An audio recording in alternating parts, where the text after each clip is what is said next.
Hey everyone, B2ZB Comics here, giving you another video in the end of the year Pokemon / Digimon extravaganza, which, let's be honest, is probably going to bleed into next year. In fact, even this video might bleed into next year.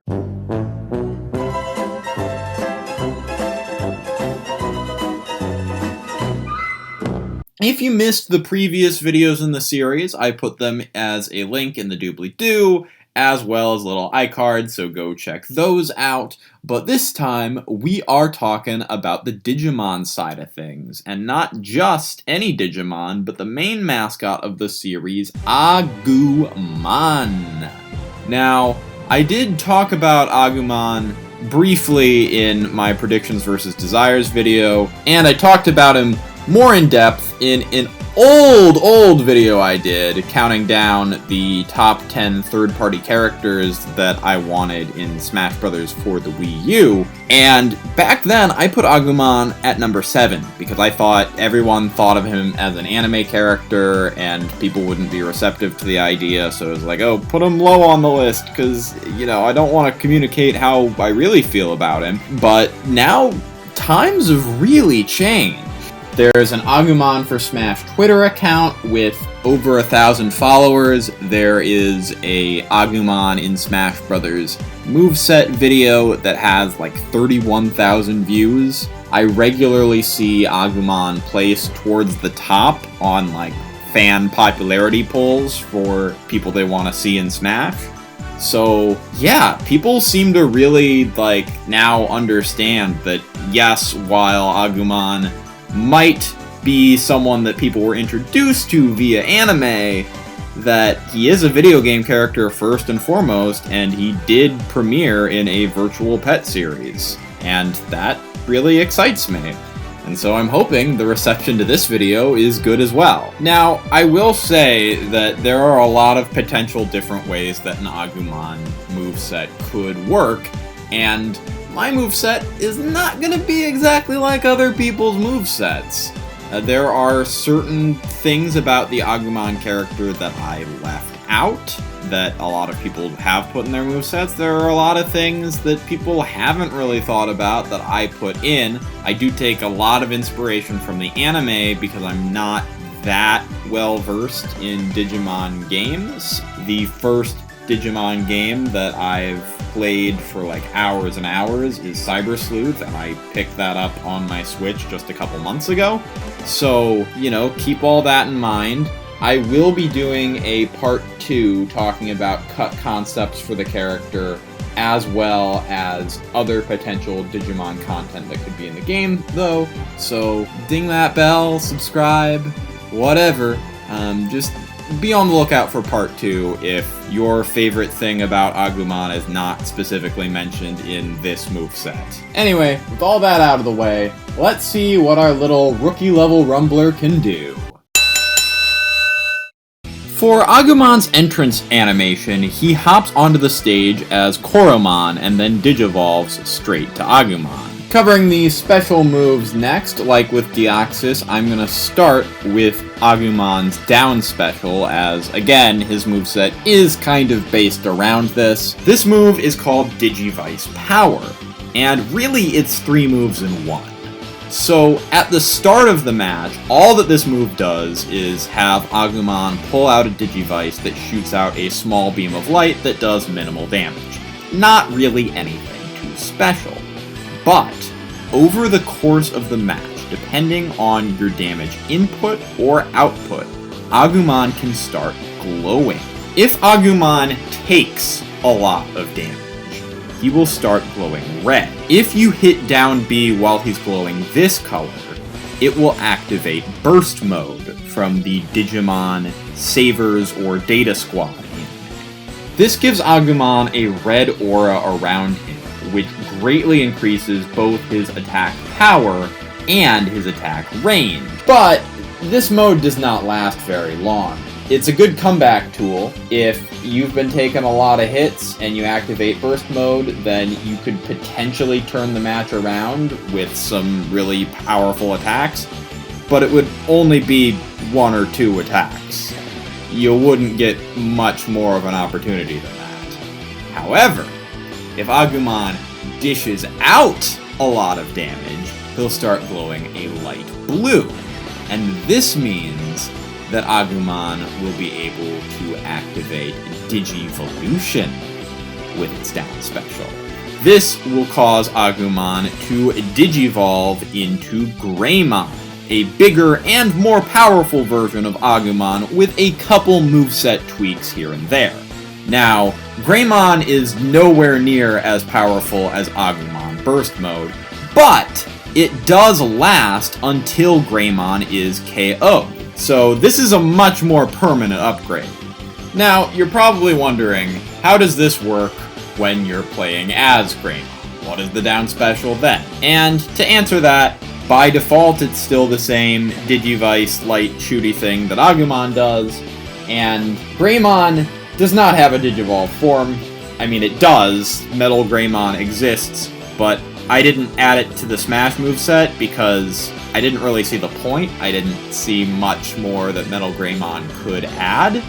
So, instead of having a Digivolution aura, Greymon will just have a Burst Mode aura that could be activated either by dishing out or taking a lot of damage, but dishing out a lot of damage is going to get you that aura faster than taking it. Alright, so we got the complicated move out of the way, let's move on to the other special moves, starting out with the neutral special, which, to no one's surprise, is Agumon's signature move, Pepper Breath, and Greymon's signature move, Nova Blast. All that this does is shoot a large fireball that travels from its mouth, that travels across the stage, and then explodes. It's bigger when it's Nova Blast, and Greymon shouts, Nova Blast! Instead of Pepper Breath, but other than that, it's basically the exact same move. The side special is Claw Attack for Agumon, and Greymon Slam for Greymon. Now, Agumon's side special comes directly from Digimon Rumble Arena 2, and you're gonna hear me say that a lot, because a Super Smash Bros. Style fighting game is a great source for a Super Smash Bros. Moveset for a new character. Claw Attack causes Agumon to jump forward in the air, and then this is followed up with a powerful Slash attack. When Digivolved, and when using Greymon Slam, this becomes what is essentially an exact copy of Bowser's side special, where he slashes the opponent, picks them up, and then slams them into the ground. Agumon's up special relies on its friend Patamon. It holds on to Patamon's underside as Patamon flies up, comically carrying this oversized lizard boy. This functions a lot like Mega Man's old up special in Super Smash Flash 2. And whereas Mega Man was able to shoot bullets while holding on to beat, Agumon doesn't actually do any attacking in this move, it's actually Patamon that does the attacking.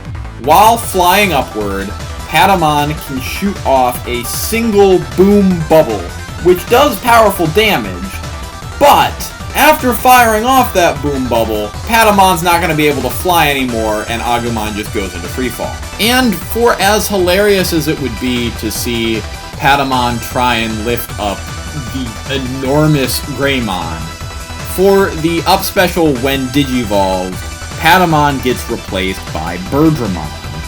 And Birdramon doesn't have an attack that it fires up when it flies up, but it functions kind of like the Moltres Pokeball, where if you touch the top of Birdramon's wings while it's flying, then you'll take some burn damage. Agumon's A attack is just a simple slash forward with one of its claws.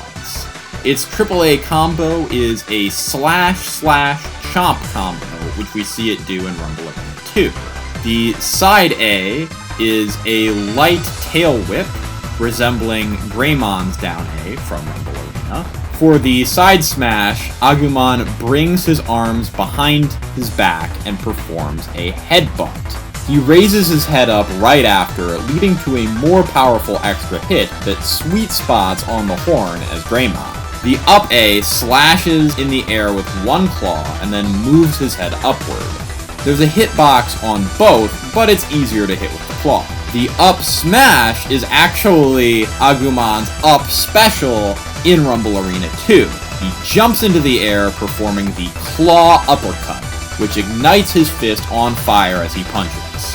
The down A causes Agumon to sweep the ground with both of his legs.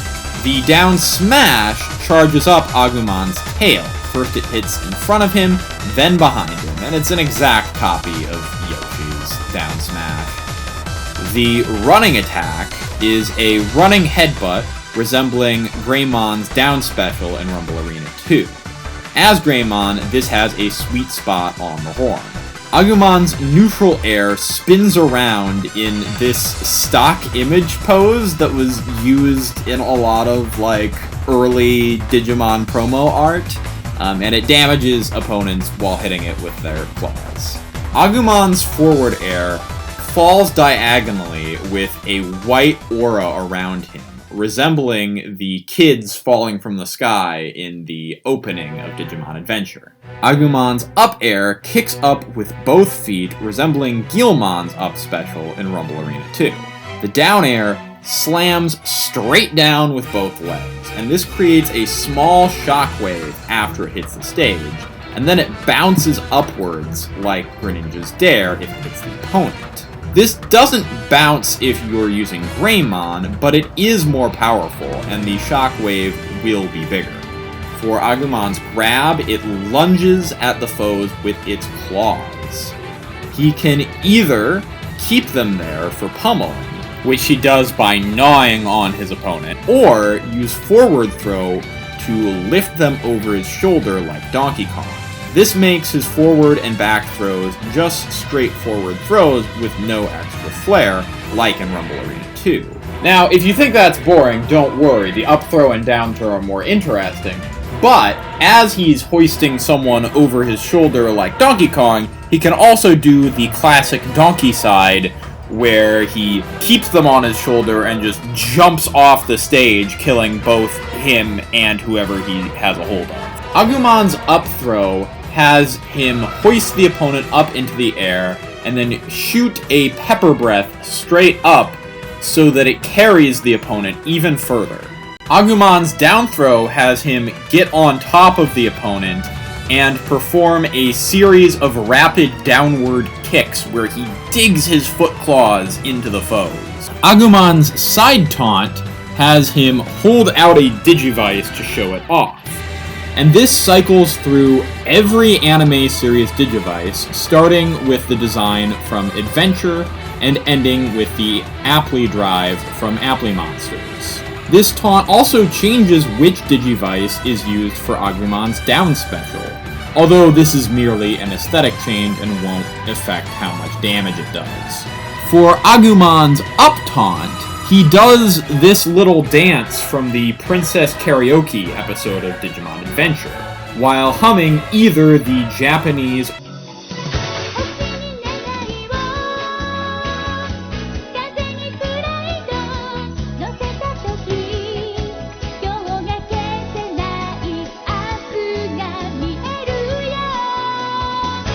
or English version.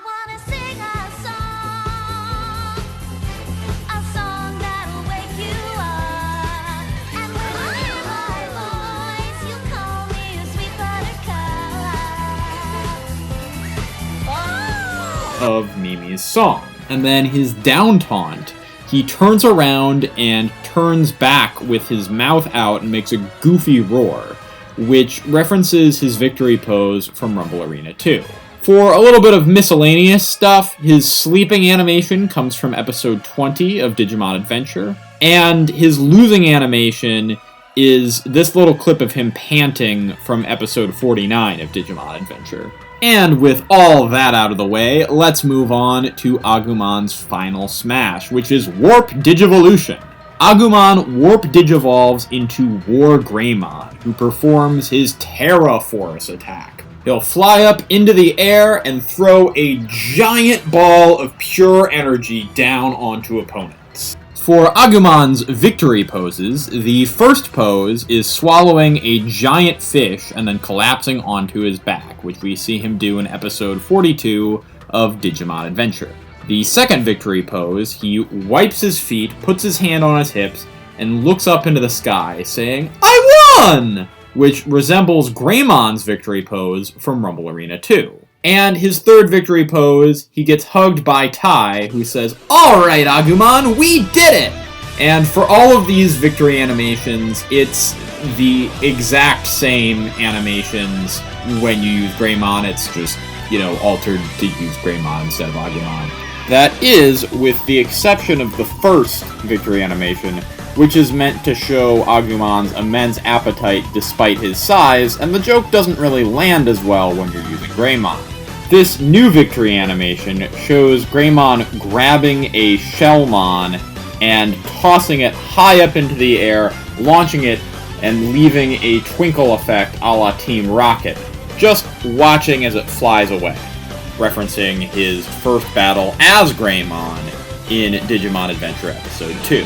And then, for the alternate costumes, the first alternate costume makes him white, referencing Snow Agumon.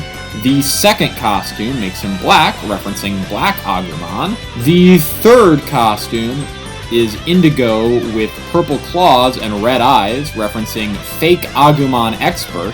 How's that for a deep pull? The fourth costume turns him blue, referencing Vmon, but the Greymon colors for this costume also serve as a reference to the blue Greymon that we see in the Cross Wars / Fusion anime series. He has a red costume that references Guilmon, but it could also be seen as a reference to Agunimon and Shoutmon, because Lord knows Digimon loves their red protagonists. The sixth alternate costume is a full-on alternate costume. It's not just a palette swap. It turns Agumon into his Data Squad design, complete with the red wrist strap. And in this form, I'm not sure whether I should make Greymon Geo Greymon or just give him a Geo Greymon-esque color scheme, but either way, the final smash is still the same. He still turns into War Greymon, even though War Greymon is not in Digimon Data Squad. And the final alternate costume has Agumon wear Tai's shirt and goggles, which not only is just a general reference to Tai from the anime, but it's also a DLC bonus costume in Digimon Cyber Sleuth.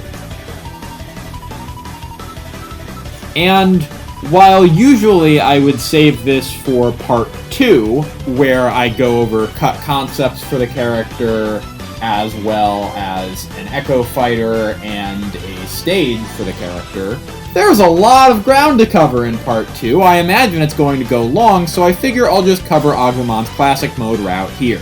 Agumon's classic mode route is called Digi-Destiny, and it's themed around the other Digi-Destined Digimon from Digimon Adventure. The first round is against Jigglypuff, who is referencing Patamon. The second round is against Wolf, who's a reference to Gabumon.